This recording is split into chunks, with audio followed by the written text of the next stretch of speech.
দেশজুড়ে জ্বালানি তেলের তীব্র সংকট ও নিরাপত্তাহীনতার কারণে যে কোনো সময় পেট্রোল পাম্পগুলো বন্ধ হয়ে যেতে পারে, এমন আশঙ্কা প্রকাশ করেছে Bangladesh petrol pump owners association.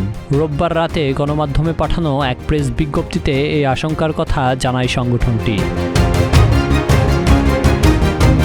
বিজ্ঞপ্তিতে বলা হয়, দেশের অধিকাংশ পেট্রোল পাম্প বর্তমানে চরম সংকটের মধ্য দিয়ে যাচ্ছে। তেল সরবরাহকারী কোম্পানিগুলোর কাছ থেকে দৈনিক যে পরিমাণ জ্বালানি পাওয়া যাচ্ছে তা দিয়ে গ্রাহকের চাহিদা পূরণ করা সম্ভব হচ্ছে না। ফলে পাম্পগুলোতে দীর্ঘ লাইনে দাঁড়িয়ে ঘন্টার পর ঘন্টা অপেক্ষা করতে হচ্ছে মোটরসাইকেল সহ বিভিন্ন যানবাহনের চালকদের। অতিরিক্ত চাপ সামাল দিতে না পেরে পাম্পের কর্মীরা শারীরিক ও মানসিকভাবে বিপর্যস্ত হয়ে পড়ছেন। দীর্ঘ সময় বিরামহীন কাজ করার অভ্যাস না থাকায় পরিস্থিতি আরও জটিল হয়েছে বলে জানিয়েছে সংগঠনটি।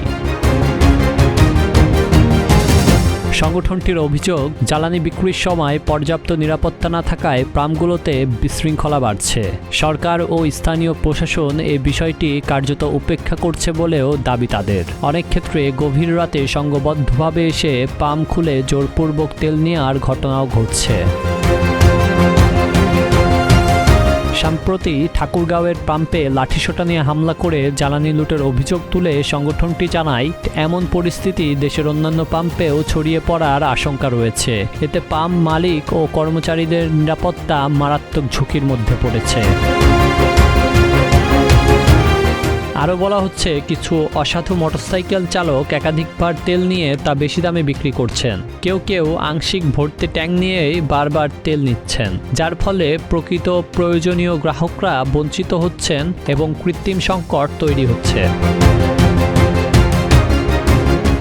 ঈদের আগের দিন পাম্পে তেল পর্যাপ্ত মজুদ থাকা সত্ত্বেও অতিরিক্ত ভিড় ও বিশৃঙ্খলার কারণে অনেক অল্প সময়েই তেল শেষ হয়ে যায়। এমনকি কিছু ক্ষেত্রে জরুরি সেবার জন্য নির্ধারিত জ্বালানিও সংরক্ষণ করা সম্ভব হয়নি বলে অভিযোগ করা হয়েছে।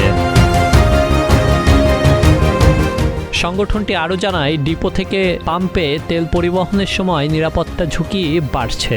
ট্যাঙ্কার লুটের আশঙ্কাও তৈরি হয়েছে, যা জ্বালানি সরবরাহ ব্যবস্থাকে আরও অস্থির করে তুলেছে। ডেস্ক রিপোর্ট, প্রতিদিনের বাংলাদেশ।